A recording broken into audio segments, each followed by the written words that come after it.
Y calurosas noches, ¿verdad? Llegamos a 30 grados, amanecimos en 10, venimos de otros días fríos. Cuídense la garganta para que no sean sospechosos de Omicron. Bien, hoy vamos a acabar el capítulo 13 y vamos a empezar el capítulo 14.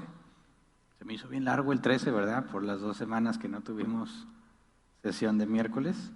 Hoy vamos a ver la última parte del capítulo 13, lo que la NBI le llama la ley sobre el moho, y luego vamos a empezar a estudiar el 14, que habla sobre la purificación de las enfermedades cutáneas.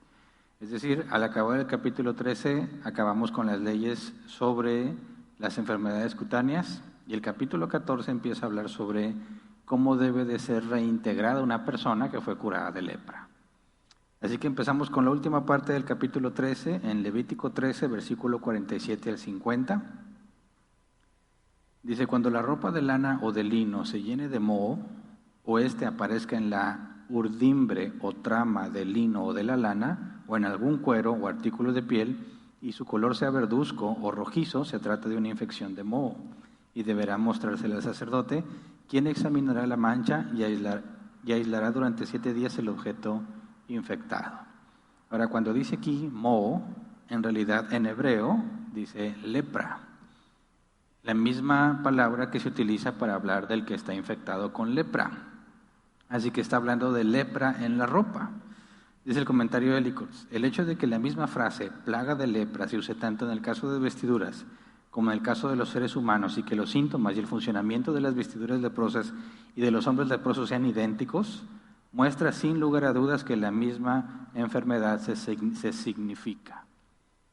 Ahora, fíjate lo que dice el comentario Benson. La lepra en vestidos y casas es desconocida en estos tiempos y lugares, lo cual no es extraño, habiendo algunas enfermedades propias de algunas edades y países. Y que tal cosa estaba entre los judíos no puede dudarse razonablemente. Es decir, hoy en día no conocemos ninguna lepra en la ropa. Pero, puesto que existen enfermedades particular en algunos tiempos y en algunos lugares, no es necesario cuestionarnos si nos está engañando aquí la Escritura, porque en esa sección, en esa área geográfica y en ese tiempo, podía existir algo reconocido como lepra. Ahora, acuérdense que cuando hablamos de lepra, en este contexto israelita no estábamos hablando de una enfermedad, sino de un castigo de parte de Dios. Así que ellos lo que entendían como lepra en la ropa, también era visto como algo de parte de Dios, a causa del pecado. Cuando dice que cuando la ropa de lana o de lino, resulta que tanto los egipcios como los israelitas nada más usaban ropa de lana o de lino, no tenían otro tipo de ropa. Dice el comentario de Elicots que los administradores de la ley durante el segundo templo, dice, sin embargo, tomaron esta promulgación literalmente como una referencia estricta a la lana de oveja y lino, pero no al cáñamo y otros materiales. Por eso declararon que un material hecho de pelo de camello y lana de oveja no se vuelve inmundo por la lepra si predomina el pelo de camello, sino que es impuro cuando predomina el pelo de oveja. Entonces, en lugar de pensar que nada más había lana y lino en aquellos tiempos, durante el segundo templo dijeron, todo lo que no sea lana y lino no va a seguir este proceso, si le aparecen las manchas y lo que sea no va a ser declarado impuro, solo lo que sea lana y lino. A mí me parece que es más arriesgado de esa manera, ¿verdad? Pero bueno, así lo hicieron. Luego cuando dice el versículo 48, o aparezca en la urdimbre o trama del lino de la lana, o en algún cuero o artículo de piel, y yo me quedé pensando que es la urdimbre o la trama. ¿Alguien sabe de aquí? ¿No? ¿Nadie? Bueno, según Wikipedia, que fue la definición que encontré, dice, en tejido o tela, la urdimbre o hilo es el conjunto de hilos longitudinales que se mantienen en tensión en un marco telar para diferenciarlo del hilo insertado sobre la urdimbre y bajo ella, que se llama trama, contrahilo o relleno. Me dejó las mismas, ¿verdad? No sé si tú entendiste. Así que me ponen la imagen, por favor. Resulta que esta es la urdimbre y la trama. ¿Dónde está?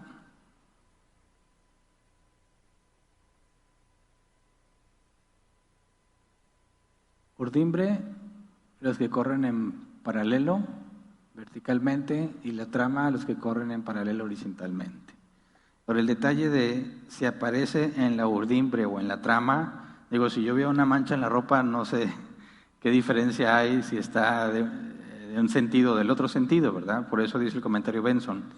Un erudito traduce este texto de la siguiente manera: por fuera o por dentro.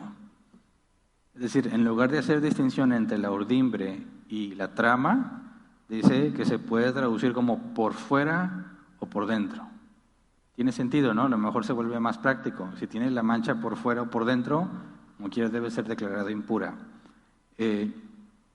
No necesariamente en el sentido del hilo, ¿verdad? En donde esté la mancha. No sé en realidad cuál sea la correcta. Pero luego cuando dice el versículo 49, y su color sea verduzco rojizo, se trata de una infección de moho y deberá mostrarse al sacerdote, quien examinará la mancha y aislará durante 7 días el objeto infectado. Vemos que se sigue el mismo proceso con una persona. La persona que era sospechosa de lepra se tenía que aislar 7 días y luego se le revisaba otra vez, y luego otros 7 días se tenía que aislar y luego se le revisaba otra vez para determinar cómo se iba a proceder. De la misma manera con los objetos. Levítico 13, 51 y 52 dice: al 7º día el sacerdote examinará la mancha. Si éste se ha extendido en la ropa o en la urdimbre o en la trama o en el cuero o en cualquier artículo de piel, se trata de un moho corrosivo. Tal objeto es impuro. Se le prenderá fuego a la ropa o a la urdimbre, trama, lana, lino o cualquier artículo de piel que haya sido infectado, porque se trata de un moho corrosivo. El objeto deberá ser quemado. Entonces era quemado, a diferencia de la persona, ¿verdad? Porque cualquier cosa que tocara esa prenda que ya tiene lepra, lo que tocara también era declarado impuro. Entonces la única manera de evitar que la impureza se propagara era quemándolo. Versículos 53 al 55 dice: si al examinar el objeto el sacerdote observa que la mancha no se ha extendido sobre el vestido, ni sobre la urdimbre, trama, lana, lino o cualquier artículo de cuero, entonces mandará a lavar el objeto infectado y lo aislará otros 7 días. Una vez lavado el objeto, el sacerdote procederá a examinarlo. Si observa que la mancha no ha cambiado de aspecto, dicho objeto será considerado impuro, aun cuando la mancha no se haya extendido. Entonces se sigue el proceso como el de una persona. Luego, versículos 56 al 58. Si después de lavado el objeto el sacerdote lo examina y observa que la mancha ha disminuido, deberá arrancar la parte manchada del vestido, del cuero, de la urdimbre o de la trama. Si la mancha reaparece en la ropa, en la urdimbre, en la trama o en cualquier artículo de piel, significa que ha vuelto a brotar. La parte infectada será quemada. Pero toda ropa, urdimbre, trama o artículo de piel que al lavarse pierda la mancha, se volverá a lavar y el objeto quedará puro. Por último, versículo 59, esta es la ley respecto al moho que infecta la ropa, la lana, el lino, la urdimbre, la trama o cualquier artículo de piel para poder declararlos puros o impuros. Y bueno, digamos que no hay por qué tratar de sacarle una aplicación a la vida diaria porque no tenemos nada que ver con esa condición de la lepra en la ropa, ¿verdad? Vimos que el leproso, viéndose la lepra como un castigo de parte de Dios, pues era una analogía a lo que vemos en la disciplina en la iglesia, ¿verdad? Cuando alguien peca sin arrepentirse y llega hasta el último paso, Mateo 18, 15 al 17, es separado del pueblo de Dios, ¿verdad? Lo mismo que sucedía con el leproso. Por eso en el capítulo 14, cuando habla de cómo se reintegra al que había sido leproso, que ya no es, tenemos o vamos a poder ver una especie de analogía también, aunque no tenemos ninguna instrucción en el Nuevo Testamento, sobre qué pasa cuando alguien es restaurado, aceptado de nuevo. En el capítulo 14 nos muestra, en el caso de los que tienen dinero, en el caso de los que no tienen dinero y en el caso de las casas, aunque no se ha visto ningún caso de casa, pero ahí está mencionado en el capítulo 14, veremos que se habla también de una restauración en 2 fases. Entonces pasemos al capítulo 14, versículo 1 al 4. Dice: el Señor le dijo a Moisés: esta es la ley que se aplicará para declarar pura una persona infectada. Será presentada ante el sacerdote, quien la examinará fuera del campamento. Si el sacerdote comprueba que la persona infectada se ha sanado de su enfermedad, mandará traer para la purificación de esa persona 2 aves vivas y puras, un pedazo de madera de cedro, un paño escarlata y una rama de hisopo. Entonces, cuando habla de la ley que aplica para declarar a una persona pura, o sea, una persona que estaba infectada ahora es pura, significa que ya no tiene lepra. En el contexto israelita significa que Dios la perdonó, ¿verdad? Porque la lepra era el castigo por su pecado.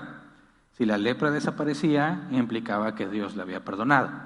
A causa de la lepra, había sido excomunicado del campamento y perdió todo beneficio de participar del altar, ¿verdad? No podía ir al templo, no podía ofrecer sacrificios de comunión, ni holocaustos, ni sacrificio expiatorio. De manera que quedaba en enemistad con Dios, porque su pecado nunca iba a ser expiado ni propiciado ante Dios. Y excomunicado de todo el pueblo israelita porque eran llamados por ley a vivir fuera del campamento. Entonces, ahora que los van a restaurar, vamos a ver cómo se restauran estas dos cosas. Primero se restaura la comunión con el pueblo de Dios y luego se restaura la comunión con Dios. Entonces, tenía que ir con el sacerdote, ¿verdad? Dice, será presentada ante el sacerdote quien la examinará fuera del campamento. Comentario Licos dice, debe ser conducido desde su lugar de reclusión a un lugar designado en los límites del campamento. Porque como todavía no es seguro que ya no tiene la lepra, no puede entrar. Por la ley que Dios dio, no puede entrar al campamento. Así que el sacerdote tiene que salir del campamento para examinar al leproso.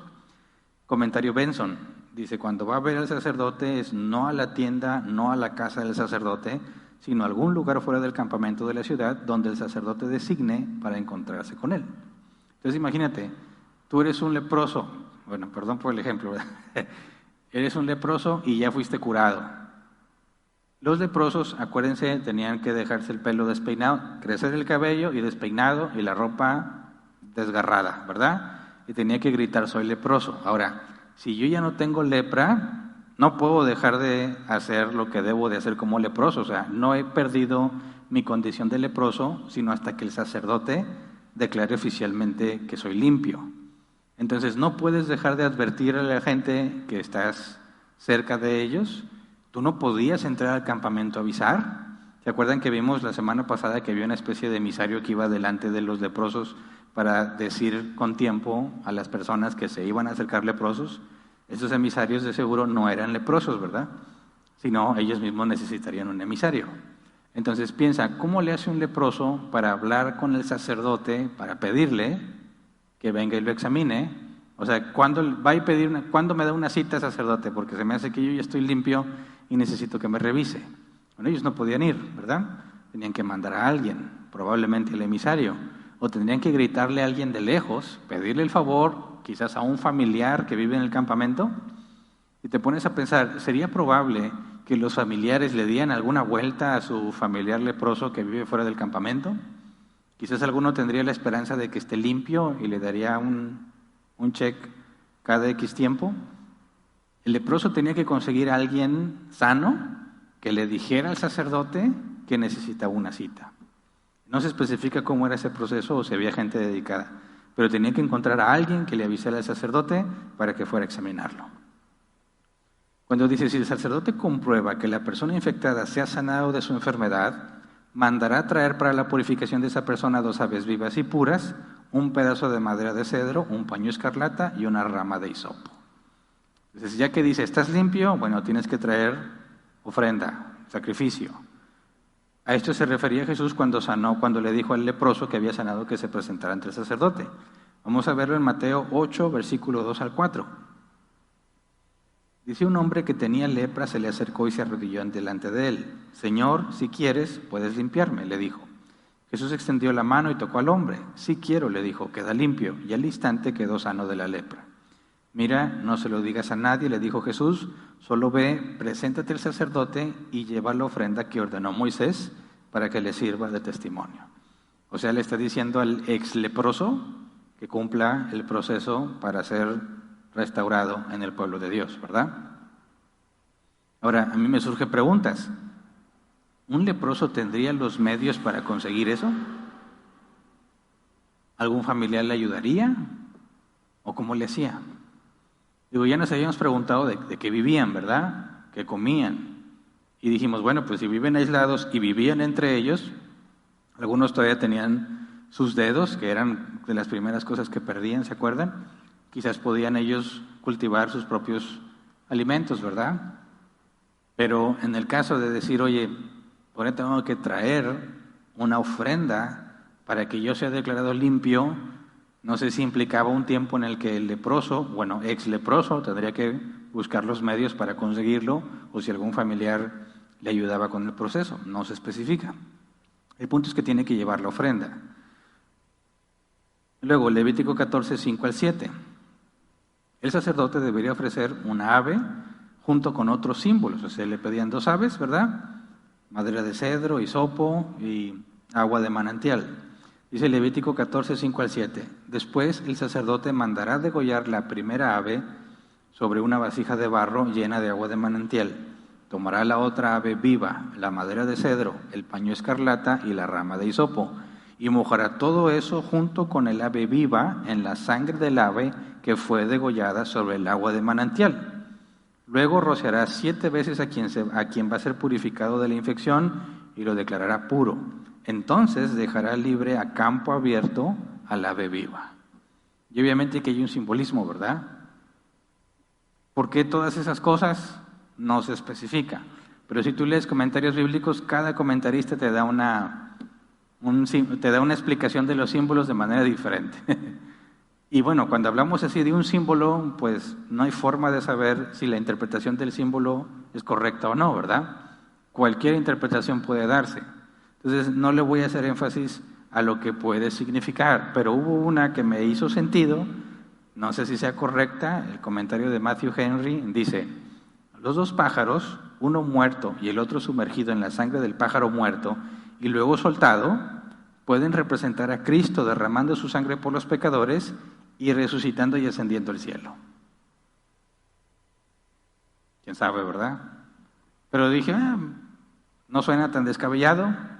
Digo, las 2 aves, como había 2, ¿se acuerdan? 2 machos cabríos que se tenían que ofrecer. Uno era degollado y el otro simbólicamente ponían los pecados a él y lo dejaban ir. Es lo mismo, pero con 2 aves. Puede que apunte a Cristo en el sentido de que el ave vuela y se va al cielo, uno muere y el otro es como si el mismo pájaro muriera y se fuera al cielo, ¿verdad? Me parece que tiene sentido, pero no hay forma de saber si es correcto o no, ¿verdad? Y cuando dice, después el sacerdote mandará degollar la primera ave, indica que el sacerdote no degollaba el ave, ¿verdad? Alguien más lo hacía. No se sabe si era el leproso o alguna otra persona que ayudaba.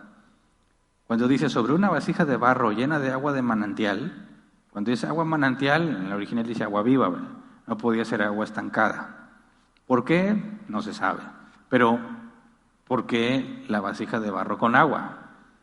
¿Por qué tenía que verter la sangre ahí? Dice el comentario Pulpit. Se vertía una pequeña cantidad de agua en una cazuela de barro y una de las aves era degollada sobre la cazuela de tal manera que la sangre goteaba en el agua. El agua era necesaria porque no habría suficiente sangre en el ave para las 7 aspersiones que se debían de hacer. Bueno, tiene sentido, ¿verdad? Porque si vas a rociar 7 veces a alguien, el ave tiene muy poquita sangre, entonces es diluida en agua para que se pueda cumplir con la función. Cuando dice el versículo 7, luego rociará 7 veces a quien va a ser purificado de la infección y lo declarará puro. ¿Por qué 7 veces? Dice el comentario Pulpit, las 7 veces simbolizan la limpieza completa. Pero estás hablando de un símbolo, ¿verdad? ¿Cómo sabemos que eso es verdad? El propio comentario Pulpit dice, por lo tanto, Naamán el leproso debía lavarse 7 veces en el Jordán.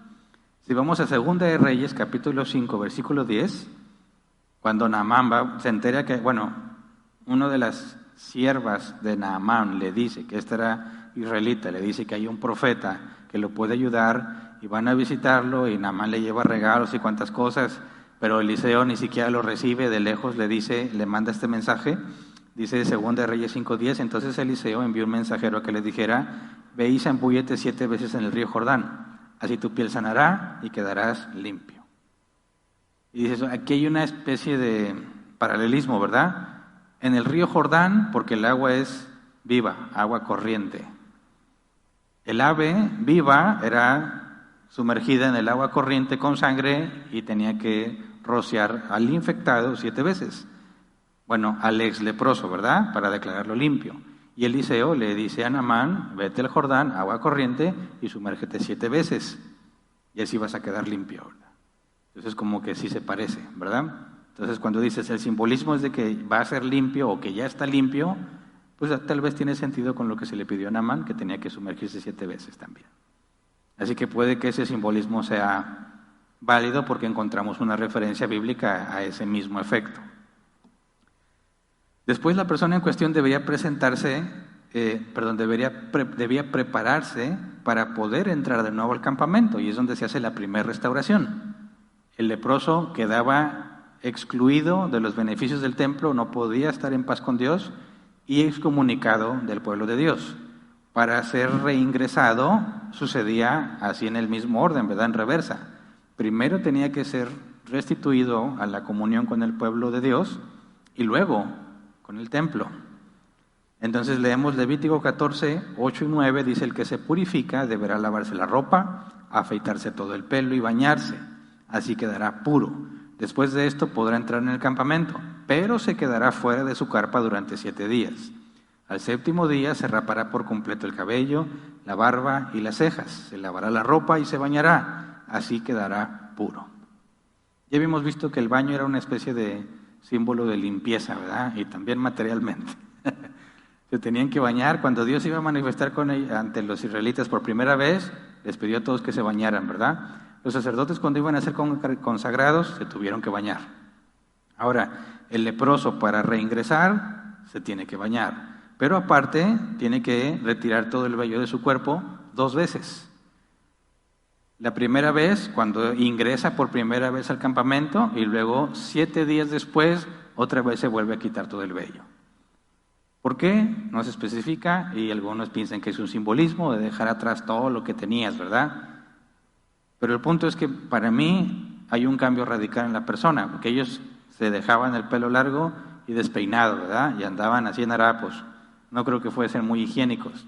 Ahora que ya no tiene lepra, se quitan todo el vello y se bañan. Debe ser un cambio muy visible, ¿verdad? y hace sentido, porque si se le ordenó que anduviera con la ropa desgarrada y todo despeinado, porque representaba la vida pecaminosa, ahora que se supone que ha sido perdonado, pues vas a ver un cambio radical en su persona, ¿verdad? Bañado y totalmente afeitado. No se parece nada el de antes al de ahora. Lo que esperarías encontrar cuando una persona se arrepiente de su pecado, un cambio radical de lo que hacía a lo que ahora hace. Entonces, al 7º día, entraba al campamento, no podía entrar con su familia, ¿verdad? Nada más se quedaba fuera, a la intemperie, quién sabe, pero no podía entrar a su carpa. Al 7º día se volvía a rapar, y al 8º día se hacía el proceso de restauración con Dios, con respecto al templo. Levítico 14:10.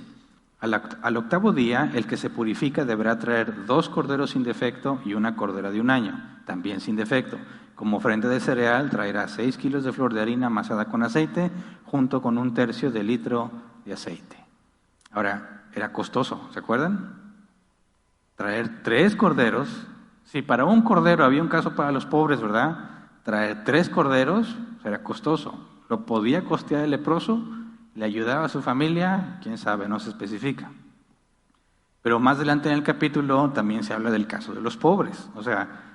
Podía haber leprosos que quizás no estuvieron mucho tiempo leprosos, ¿verdad? Quizás les iba bien, tenían riqueza o abundancia de perdido, se contagiaban de lepra, su familia seguía administrando sus posesiones, se le quita la lepra y es restaurado y todavía puede echar mano de lo que tenía, ¿verdad? Pero imagínate una persona que pasó muchos años leproso. ¿Quién sabe si su familia pudo administrar, o si tenía familia para administrar lo que tenía, o si tuvo que vender lo que poseía? No se especifica. Pero como vamos a ver que hay 2 casos para los que tienen y para los que no, seguramente había leprosos o que ya eran pobres cuando contrajeron la lepra, o fueron empobrecidos después de la lepra.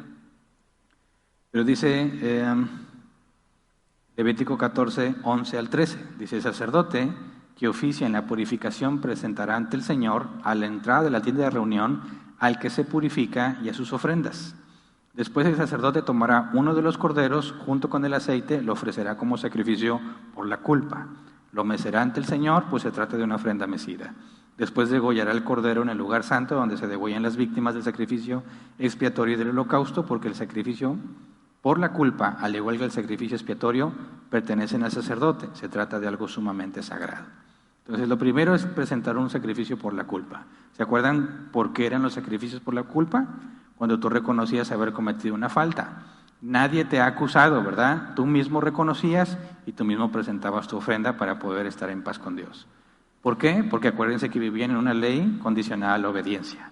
Si pecas te va mal, si obedeces te va bien. Entonces pecaste, te dabas cuenta de que pecaste, rápido tenías que ofrecer un sacrificio por la culpa para no hacerte acreedor de las sanciones según la ley de Moisés, ¿verdad? Luego, en un proceso similar a la consagración de los sacerdotes, la sangre del sacrificio era aplicada en la persona. Vamos a Levítico 14, versículo 14 al 18. Dice, luego tomará el sacerdote un poco de sangre del sacrificio por la culpa y la untará en el lóbulo de la oreja derecha, en el pulgar de la mano derecha y en el dedo gordo del pie derecho del que se purifica. El sacerdote tomará un poco de aceite y se lo echará en la palma de la mano izquierda. Mojará el índice de la mano derecha en el aceite que tiene en la palma izquierda y rociará el aceite 7 veces ante el Señor. Luego, del aceite que le quede en la mano, el sacerdote untará un poco en el lóbulo de la oreja derecha, en el pulgar de la mano derecha y en el dedo gordo del pie derecho del que se purifica sobre la sangre del sacrificio por la culpa. El sacerdote derramará sobre la cabeza del que se purifica el aceite que le quede en la mano. De este modo celebrará ante el Señor el rito de propiciación por él. ¿Se acuerdan que eso de poner en el óvulo, en el dedo y en el pie, fue algo que solamente se hacía en la consagración de los sacerdotes? Bueno, cuando el ex leproso era reintegrado, se hacía algo similar. ¿Por qué? Quién sabe, ¿verdad? Pero está hablando, en el caso de los sacerdotes era una consagración especial, ¿verdad? Alguien de entre los israelitas, alguien todavía consagrado para estar más cerca de Dios. En el caso del leproso, parece indicar que está haciendo referencia a que es aceptado de nuevo como parte del pueblo de Dios. Aunque ya se le permitía estar en comunión con el pueblo, aquí parece representar que Dios lo está consagrando para sí mismo de nuevo, ¿verdad? Luego dice, versículo 19 al 20. A continuación, el sacerdote ofrecerá el sacrificio expiatorio, haciendo propiciación por el que se purifica de su impureza. Hecho esto, degollará la víctima del holocausto y la ofrecerá en el altar junto con la ofrenda de cereal. Así hará propiciación por él y lo declarará puro. Propiciación. ¿Se acuerdan qué era la propiciación? Habíamos visto que era la expiación y que era la propiciación. Expiación es quitar la culpa, ¿verdad? Te quita el pecado. La propiciación es calmar la ira. Cuando somos, digamos, Cristo es nuestra expiación y nuestra propiciación. Nos quita el pecado y nos pone en paz con Dios porque ya no somos culpables. ¿Qué se hace con el leproso cuando es reintegrado? Ofreció sacrificio expiatorio, ofreció un holocausto y ofreció un sacrificio por la culpa. De esta manera podemos ver que su transgresión, su pecado, fue removido. Hace expiación. Primero dice, sacrificio por la culpa, se reconoce como culpable, ¿verdad? Y luego el sacrificio expiatorio, donde el pecado es removido. Y luego el holocausto, que era una ofrenda agradable al Señor. Y así se hace propiciación por la persona, de manera que ya la ira de Dios es removida sobre él. Ya está en paz con Dios. Es permitida la comunión con el pueblo de Dios y ahora está en paz con Dios. Y la persona podía esforzarse por rehacer su vida, dependiendo de cuánto tiempo estuvo fuera del campamento, ¿verdad? Así que era un proceso costoso. Alguien tenía que hacer, pero para el leproso pasar por ese proceso debería ser algo difícilmente de describir, ¿verdad? El volver a ser aceptado, sobre todo porque él es consciente que era por su pecado que había sido desechado. Ahora, ¿cómo entendemos esto a la luz de la Iglesia, del Nuevo Testamento? Bueno, si entendemos que la lepra era considerada castigo y la excomunión, parecida a la excomunión en la disciplina de la Iglesia, ¿qué esperamos ver en aquel que Dios ha perdonado? Bueno, si te fijas, físicamente al leproso se le pide un cambio radical, ¿verdad? Su apariencia es totalmente diferente. Es aceptado en el pueblo de Dios y está en paz con Dios, lo que implica que se le dio arrepentimiento. Lo que dice en la segunda carta de los Corintios, ¿verdad? El castigo que le impuso a la mayoría, al que había sido excomunicado, dice, para que no sea consumido de excesiva tristeza, tenían que recibirlo de nuevo. Primer paso, el pueblo lo recibe. Eso debe manifestarle al que había sido excomulgado que está en paz con Dios, ¿verdad? Que Dios lo ha perdonado. Entonces, vemos como si la lepra representa el pecado, es algo que nos aparta de Dios. Y que si Dios nos perdona, tiene que haber evidencia física de que fuiste perdonado. En el caso del leproso. En nuestro caso, Jesús dijo, por sus frutos los conoceréis. No es de palabra. Fíjate bien, el leproso no decía, ya estoy limpio, deme chanza. Y dice, pues le creemos. No, el sacerdote tenía que examinarlo. Tenía que haber evidencia que demostrara que ya no tenía lepra. Entonces es aceptado de nuevo. Cuando alguien es expulsado, según la ordenanza de Jesús, para ser reintegrado se tiene que examinar. Igual que el método de el juicio, a fin de cuentas, en el último proceso, el juicio de la asamblea, donde se investiga todo lo que sucedió para excomunicarlo, dado que no hay arrepentimiento, nos vemos que en este caso, al reintegrarse, el mismo, en el caso del leproso, el mismo que lo excomunicó, es el mismo que debe examinar para ser reintegrado. En el caso del inmoral, de la primera carta de los Corintios, ¿quién fue el que dio la instrucción de excomunicarlo? Pablo. Y luego en la segunda carta de los Corintios, si suponemos que es la misma persona, ¿quién da la instrucción de que sea restaurado? Pablo. En el caso del leproso, el sacerdote lo excomunicaba y el sacerdote aceptaba su reintegración. En el caso de Pablo vemos que sucedió lo mismo, ¿verdad? Entonces, ¿qué pasa si alguien que ha pasado en árbol plantado es excomunicado porque no se arrepiente de su pecado? Sea doctrinal o sea inmoral. ¿Qué debería de hacer alguien que dice, no, bueno, pues ya me arrepentí? Bueno, tendría que venir a hablar con los ancianos, que se examine su caso y se determine si efectivamente ya reconoció su pecado y hay evidencia de que ya no está haciendo eso. Entonces, será reintegrado. Lamentablemente hasta ahora no nos ha tocado ninguna reintegración, ¿verdad? Pero bueno, todavía hay esperanza mientras haya vida. Mientras esas personas tengan vida, Dios puede hacer el milagro, ¿verdad? Si no, pues bueno, nos quedará la evidencia de que estaban con nosotros, mas no eran de nosotros, como dice el apóstol, ¿verdad? Y su salida sirvió para demostrar que no era de nosotros. Pero aunque alguien es excomunicado, hablando de la iglesia, hay esperanza de que sea restaurado. Pero mientras no haya evidencia de restauración, no lo consideramos un hermano en Cristo, como en el caso del leproso, el leproso al ser excomunicado ya no es considerado israelita. Y bueno, hasta aquí nos quedamos el día de hoy.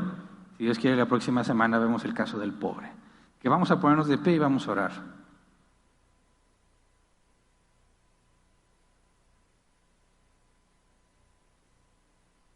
Que ninguno de nosotros se vaya a confundir y piense que esto pasa con nosotros cada vez que pecas, ¿verdad? Porque si Cristo es nuestra expiación y propiciación, y la Escritura afirma que se ofreció una sola vez y para siempre, el que es hijo de Dios no tiene por qué estar en este proceso de que ya no eres del pueblo de Dios y luego ahora sí. Y si vuelvo a pecar, pues otra vez Dios me desecha, pero si me arrepiento me acepta. La Biblia nos dice que el Espíritu Santo son las arras de la promesa. En términos simples, es la garantía de que Dios cumplirá lo que dijo. Entonces nosotros como cristianos no somos tratados como el leproso, ¿verdad? No vamos y venimos según nuestro pecado, porque Cristo ya pagó toda nuestra deuda. Pero en el caso de que alguien pone en duda su nuevo nacimiento y es juzgado según el proceso que enseñó Jesús, entonces es desechado como si no lo fuera. Pero no decimos que perdió su salvación, ¿verdad? Sino que nunca había sido salvo. Por eso el apóstol dice, estaba con nosotros, mas no era de nosotros. Su salida sirvió para demostrar que no era de nosotros. Tristemente muchos cristianos piensan que Dios los desecha y luego los acepta, los desecha y luego los acepta. No. La Escritura dice que la voluntad del Padre es que Jesús no pierda ni uno de los que se le entregó. Así que nunca nos perdemos. El que está entre nosotros pero termina excomunicado porque no se arrepiente de su pecado, no fue salvo. Si lo fue, será restaurado, ¿verdad? Así que podemos descansar en ese sentido de que cuando pecamos, la Escritura afirma, podemos entrar confiadamente al trono de la gracia, ¿verdad? Para recibir misericordia, porque Dios es fiel y justo para perdonarnos por la obra de Jesús. Pero en este caso el leproso que vive bajo la ley de Moisés, tenía que, por medio de su obediencia, ganarse las bendiciones. Gracias a Dios, nosotros no. Lo recibimos todo por gracia, ¿verdad? Y por eso hay que estar agradecidos. Así que vamos a orar. Señor, le damos muchas gracias porque sí, éramos como leprosos, Señor. Nunca habíamos pertenecido a tu pueblo, pero éramos como leprosos en el sentido de que vivíamos en pecado, alejados de ti completamente, no queríamos nada contigo. Y tú, Señor, viniste a vivir entre nosotros para pagar nuestra deuda y nos regalaste, como es el regalo gratuito, la salvación, nos regalaste tu justicia. Por eso podemos venir a estudiar tu palabra y que tu Espíritu Santo nos dé entendimiento, porque es tu Espíritu Santo el que nos recordaría todo lo que tú has enseñado. Toda la Escritura habla de ti. Es el Espíritu Santo el que nos guía a todo lo bueno. Es el Espíritu Santo, Señor, la evidencia que tenemos de tu promesa para con nosotros. Y te agradecemos, Señor, porque si lo hubieras dejado a nuestro criterio, nunca nos hubiéramos acercado a ti. Si tú no nos hubieses regenerado, estaríamos completamente perdidos en nuestros pecados, Señor. Por eso te agradecemos, porque no lo merecemos, pero a ti te plació regalarnos la salvación y tu justicia. Por eso te pedimos que nos permitas vivir, como dice el apóstol Pablo, una vida digna del llamamiento que hemos recibido. Y a pesar de nuestros errores, podamos glorificarte, Señor, ya sea de buena obra, haciendo buenas obras que agradan al Padre, o por medio, Señor, de tu disciplina manifestada en nosotros cuando pecamos. Pero que cualquier cosa que hagamos, Señor, ya sea que pequemos y pongas en evidencia tu disciplina, o que hagamos lo que te agrada, que tú seas glorificado, es lo que te rogamos en el nombre de Jesús. Amén. Pueden sentarse, pasamos a la sección de preguntas, si es que las hay. El día de ayer tuvimos nuestra sesión de preguntas y respuestas. No tendremos sesión hasta dentro de 2 semanas. Sí, veo que ya hay algunas preguntas, entonces vamos a ver cómo nos va. Aquí tenemos 15 minutos para responderlas.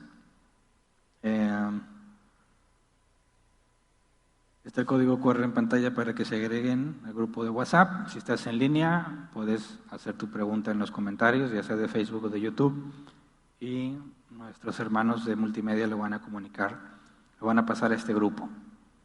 Leo la primera pregunta, dice Edson Medina: Pastor, ¿tendrá esto que ver con lo que dice Judas? Dice: a otros sálvenlos arrebatándolos del fuego, compadézcanse de los demás, pero tengan cuidado, aborrezcan hasta la ropa que haya sido contaminada por su cuerpo. Nunca entendí lo de la ropa hasta hoy que escuché esta enseñanza. ¿Se refiere a tener cautela en nuestra comunión con ellos? Sí, fíjate la analogía. Como vimos, incluso la ropa con moho o con lepra tenía que ser quemada, ¿verdad? Cualquier cosa que entrara en contacto con un leproso o con ropa infectada de lepra, al tocarlo quedabas impuro, ¿verdad? Entonces tenías que mantener alejado tanto al leproso como la ropa que estuviese infectada. Entonces, en el sentido del que habla Judas, habla de la misma esencia de no estar con lo impuro, ¿verdad? Y así como la ropa infectada con lepra debía ser evitada, cuando vemos nuestra comunión con el mundo, ¿te fijas? No nos apartamos del mundo en el sentido de que nos aislamos para vivir solo con los de la iglesia y entre cristianos. También tenemos que estar en el mundo para hacer luz en las tinieblas, pero tenemos mucho cuidado de todo lo que hacen, ¿verdad? Mantenernos alejados de sus prácticas, de sus costumbres, de manera que no caigamos en una contradicción. Tenemos que amar a nuestro prójimo, tenemos que hacer luz en las tinieblas. Dicen, bueno, pues yo voy a los antros y a las cantinas y a los bares porque tengo que hacer luz en las tinieblas. Dices, ok, sí, pero también tienes que aborrecer aún la ropa que traen puesta, ¿verdad? Entonces no vas a hacer lo que ellos hacen porque tienes que hacer luz en las tinieblas. Vas a estar en lugares donde va a haber gente no cristiana, en tu trabajo, en la escuela, en tus vecinos, en muchas partes, pero eso no significa que te vas a meter a las cantinas y a los bares para hacer luz en las tinieblas, ¿verdad? Porque tienes que aborrecer aún la ropa que traen puesta. Si la ropa la aborreces, cuanto más la práctica. Entonces ves el sentido de la pureza y de la impureza. La pureza en los hijos de Dios y la impureza en el pagano, aunque sabemos que Jesús enseñó que no es lo que entra al hombre, ¿verdad?, lo que lo contamina, sino lo que sale de él. Entonces no lo tomes como algo literal de que, y esta playera la tuvo alguien que no es cristiano, ¿verdad? No, no está hablando literal de que no te acerques a su ropa, sino de la impureza de lo que ellos hacen. Siguiente, Brian Zúñiga dice, ¿no hay un comentario que diga con qué se afeitaban en ese entonces? No, es buena pregunta, fíjate. No. Digo, había espadas, ¿verdad? Tendría que haber al menos un cuchillito, algo que pudieran usar. Digo, no creo que agarraran un pedernal. Digo, ya podían manipular el metal, entonces debería ser una herramienta de ese tipo. Luego dice Juan Villarreal, buenas noches. En el caso de Mateo 8:4, cuando Jesús le dice al leproso, no le digas a nadie, solo ve y preséntate al sacerdote, ¿no se refería a que no necesitaba emisario para ir? Porque si no le podía decir a nadie, ¿cómo podía conseguir un emisario para ir? Ok. Pero es que cuando dice no le digas a nadie, no lo debemos interpretar como no hables con nadie ni le digas a nadie que ya sanaste. Acuérdate que Jesús normalmente le decía eso a algunas personas que sanaba, y que no les diga que Él lo sanó. ¿Para qué? Para que la atención no fuese hacia Él. Acuérdate que Jesús no venía con la intención de ser nombrado rey, y en distintas ocasiones trataron de hacerle rey por los milagros que hacía, ¿verdad? La gente esperaba al Mesías, que los libraría de la opresión del gobierno romano, y las señales que hacía los llevaba a concluir que era el Mesías y lo querían poner rey para que peleara contra los romanos y los liberara. Y no era el propósito de Jesús, por eso Jesús se apartaba de ellos y los callaba, incluso a los demonios los callaba cuando le decían hijo de David o del, ¿cómo es? Sí, ¿verdad? Del Altísimo. Jesús los callaba porque no quería que la gente escuchara ese tipo de cosas. Entonces cuando le dice al leproso que no le diga a nadie, está diciendo que no le dé fama a Jesús, ¿verdad? Que lo deje como algo entre Dios y él, pero eso no implica que no le puede contar a nadie que ya no es leproso. Más bien está diciendo Jesús, no digas que fui yo, ¿verdad? Siguiente. Dice Alex García, en cuestión de lo anterior que dijo, si Jesús no pierde a ninguno, ¿a qué se refiere que deja las 99 y va por las 100? A que si se le pierde una oveja, va y la hace regresar, pero dejó a los 99 no en el sentido de que las abandonó, ¿verdad? O de que las perdiera. Fíjate, son 100 ovejas, una se extravía. Deja las 99, pero las deja seguras, ¿verdad? Para ir por la que se extravió, de manera que no pierde ninguna. En ningún momento significa que perdió las 99 por ir por esa, ¿verdad? Sería contradictorio. Cuando dice que se aparta o deja las 99 por ir por esa que se extravió, sabemos que no significa que esas 99 ahora están perdidas, sino que les deja en un lugar seguro, porque su función es cuidar a las ovejas y va a buscar a la que se extravió.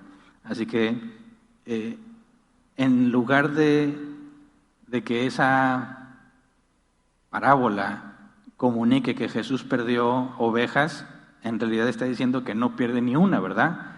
Porque esa que se le fue va por ella, y es lo que la Escritura dice en otra forma, cuando dice que Dios disciplina o azota, castiga a todo el que recibe por hijo. Cuando te extravías, te trae, pero no creas que va a ser así como si te imaginas cuando va por la oveja extraviada y la trae así nada más cargadita. No, te va a enseñar, te va a disciplinar, que no te queden ganas de volver a irte, ¿verdad? Eso es lo que un padre hace por su hijo, por eso la Escritura usa esa alegoría o esa comparación. Azota, castiga al que recibe por hijo, porque te reprende de tal manera que ya no te quedan ganas de volver a hacerlo,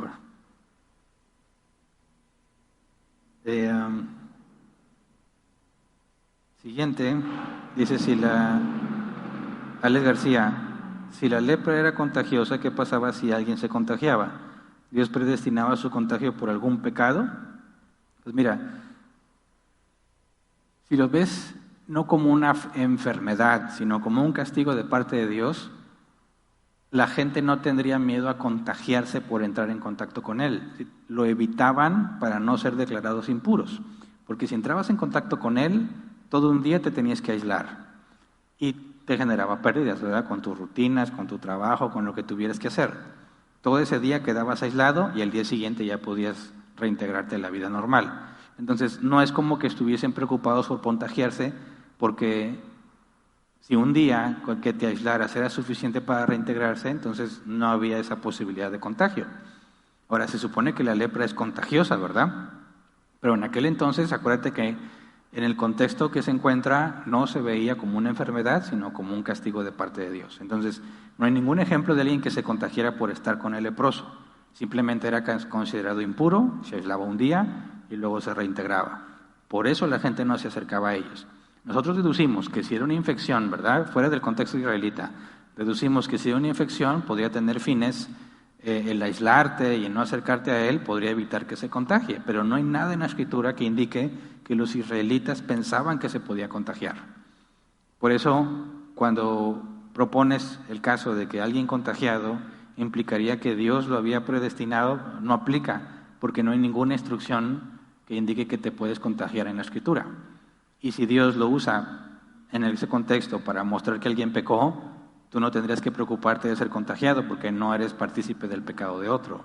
Tú tenías que ocuparte en obedecer porque te podía pasar lo mismo. Entonces no veías como que lo toco y se me pega a mí, porque si es un castigo por el pecado, eso no pasa, no tiene nada que ver que yo esté en contacto con él. Tenía que aislarme, pero me reintegraba. Entonces, no hay ningún caso, y al parecer, por el contexto y cómo Dios usaba la lepra para mostrar a los israelitas, nadie se contagiaría, ¿verdad? En ese sentido. Siguiente, Kimberly, buenas noches. ¿Cómo Dios interviene en algo que ya había predicho y por qué Dios usa la maldad para cumplir sus planes? Bueno, no tiene que ver con el tema de hoy, ¿verdad? Bueno, hay poquitas preguntas. Mira, ¿cómo Dios interviene en algo que ya había predicho? Lo vimos el domingo. Incluso la semana también pasada. Cuando Dios predice algo, no es porque Él vio el futuro. Cuando Dios predice algo es porque Él lo va a hacer. O sea, no es que Dios dijo, tengo un poder especial para ver lo que va a pasar y entonces te digo por mi poder especial lo que va a pasar. No. Dios dice, esto va a pasar porque yo lo voy a hacer. ¿Te fijas? No vio el futuro. Él hace el futuro. Entonces, ¿cómo es que Dios interviene en algo que había predicho? Bueno, es que lo predijo porque Él lo va a hacer. Por eso es que le interviene para que las cosas que dijo se cumplan. Y luego dices, ¿por qué Dios usa la maldad para cumplir sus planes? ¿Por qué? Pues porque, ¿qué hacen los seres humanos? O sea, ¿qué otra cosa pueden hacer los seres humanos que no sea la maldad? Si Dios usara nuestra bondad, no tendría nada que usar, ¿verdad? Dios interviene para que hagamos cosas buenas, y si no interviene, hace las cosas malas. Ahora, Dios, al dejar que los hombres hagan la maldad que desean hacer, utiliza esa maldad, esa situación, para que sus planes se cumplan. Entonces, cuando nos habla la Escritura de Jesús, que por lo que padeció aprendió obediencia, ¿verdad? Y es nuestro sumo sacerdote y nos entiende y nos comprende, porque es nuestro representante, vemos que el sufrimiento en el caso de Cristo, el hecho de que viniera a ser como un hombre y que tuviera que crecer, como dice la Escritura, en gracia y en sabiduría, o sea, tuvo un proceso de aprender, podemos ver que fue usado para que sea nuestro representante y nos entienda desde el punto de vista humano, ¿verdad? Cuando nosotros pasamos por situaciones de sufrimiento y de angustia, nos humilla, acaba con nuestro ego, ¿verdad? Con nuestro orgullo, nos hace reconocer que no somos capaces de salvarnos a nosotros mismos. Entonces, cuando Dios permite la maldad, nos permite darnos cuenta de la consecuencia del pecado y de lo mucho que necesitamos un Salvador, lo cual Dios usa para llevarnos a Cristo. Entonces, al usar la maldad, el sufrimiento, la enfermedad, la angustia, nos enseña a valorar y a buscar lo que solo Dios puede darnos, ¿verdad? Porque estamos en una naturaleza caída. Siguiente, Abel Isaí dice, ¿qué pecado era merecedor del castigo de lepra? No se especifica con certeza, pero los ejemplos que tenemos era la murmuración.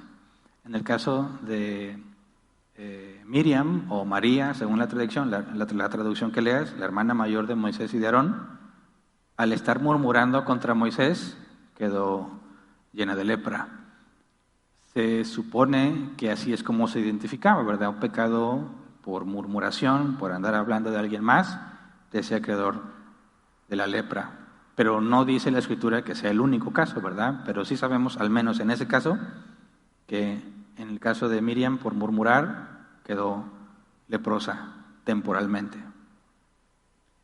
José Hernández dice, buenas noches, ¿es bíblico decir te cubro con la sangre de Cristo? No, por supuesto que no es bíblico. No tienes ninguna autoridad para usar la sangre de Cristo de ninguna manera. La sangre de Cristo fue derramada una sola vez y para siempre, ¿verdad? Y fue suficiente para quitar nuestro pecado, para hacer propiciación por nosotros. No tienes por qué estar usando la sangre de Cristo para nada, ¿verdad? Entonces, cualquiera que diga, yo te cubro con la sangre de Cristo, está blasfemando. Dice, si todos somos pecadores, ¿por qué no todos son leprosos? Bueno, porque si te fijas, Dios no estaba castigando todo pecado, porque si no, como bien razonas, todos pecamos, todos seríamos leprosos. Está Dios, por medio de la lepra, en el contexto israelita, está mostrando la gravedad de ciertos pecados, ¿verdad? Es decir, podemos tener tropiezos, pero hay pecados más graves que otros. Yo sé que todo pecado es desagradable a los ojos de Dios, pero no todo pecado trae la misma consecuencia, ¿verdad? Hay pecados que te van a traer mayor condenación que otros. Puedes verlo en un sentido secular. Si tú pensaras, Hitler, no hay nada que indique que haya sido regenerado, ¿verdad? Y pensemos en la Madre Teresa, que no fue regenerada. Si murieran y fuesen juzgados, ¿esperarías que el castigo para Hitler sería igual que el de la Madre Teresa? Pues no, ¿verdad? Porque Hitler hizo cosas muchísimo más graves que la Madre Teresa. Digo, la paga del pecado es muerte, cualquier pecado, pero la retribución no podría ser la misma, ¿verdad? Eso sería injusto. Entonces, en el caso de la lepra, era un pecado o pecados graves. Ilustra la gravedad de ciertas acciones, no de cualquier pecado, porque entonces no tendría sentido darle lepra a alguien que pecó si todos deberíamos estar leprosos. Entonces, fíjate lo que está comunicando por medio de la lepra. Está hablando de algo grave. Por eso, cuando vemos la analogía con la disciplina de la iglesia, vemos que hay un pecado donde no hay arrepentimiento. Es algo grave, ¿verdad? Y entonces pone en duda, en el caso de la iglesia, pone en duda el nuevo nacimiento, y Jesús dice, tenlo por gentil y publicano. Entonces la lepra, en el caso de los israelitas, está ilustrando una situación grave. Siguiente, Adriana Coni, buenas noches. ¿Fue milagro la cura de Naamán? Gracias. Sí, porque no había forma natural de ser curada, no era visto ni incluso como algo natural, era visto como un castigo divino. El hecho de que desapareciera la lepra en una persona era algo que apuntaba solamente a Dios, por eso cae en la categoría de milagro. Siguiente, Ofelia Arroyo dice, buenas noches, Pastor Hernán, espero que se encuentre bien usted y su familia, saludos a todos los hermanos de AP, muchas gracias. Dice, ¿cómo se fue erradicando la lepra en esos tiempos? ¿Era también por falta de higiene, que había tantos más enfermos que ahora? Gracias por su enseñanza, Dios le bendiga, que descanse. Gracias. Mira, la lepra sucedía en todas las naciones, ¿verdad? En el contexto israelita no era visto como falta de higiene, como lo mencioné, sino pecado delante de Dios, pecado que Dios castigaba con lepra. Entonces, si consideramos la higiene en aquel entonces, para nada sería higiene en nuestros tiempos, ¿verdad? Imagínate, están en el desierto, ¿cada cuándo se bañaban? Si Dios les tuvo que decir, si van a presentarse ante mí, báñense. Si el sacerdote iba a ser consagrado, se tenía que bañar, pero ¿cuántas veces se bañaban? ¿Cuánta agua tendrían disponibles para darse un baño? No. Si para entrar tenían que lavarse las manos, ¿verdad?, y los pies, y ya, entonces la higiene sería, digamos, muy poca comparado con los estándares de ahora. Pero bíblicamente hablando no es eso lo que te daba lepra, sino Dios mismo, ¿verdad? Y bueno, ya se acabó el tiempo. Muy bien, ahora fueron muchas preguntas, ¿verdad? Un miércoles muy activo. Despedimos entonces la transmisión. Esperemos que estudien, que sigan el tema del Levítico con nosotros. Hay muchos dicen que el Levítico para nada sirve, que no tenemos ni por qué estudiarlo, que ni siquiera vivimos bajo la ley, pero fíjate todo lo que Dios puede enseñarnos por medio de su palabra, aunque sea un libro tan, entre comillas, aburrido como el Levítico. Bueno, Espero que nos sigan acompañando en nuestro estudio y nos vemos, si Dios quiere, en la próxima reunión.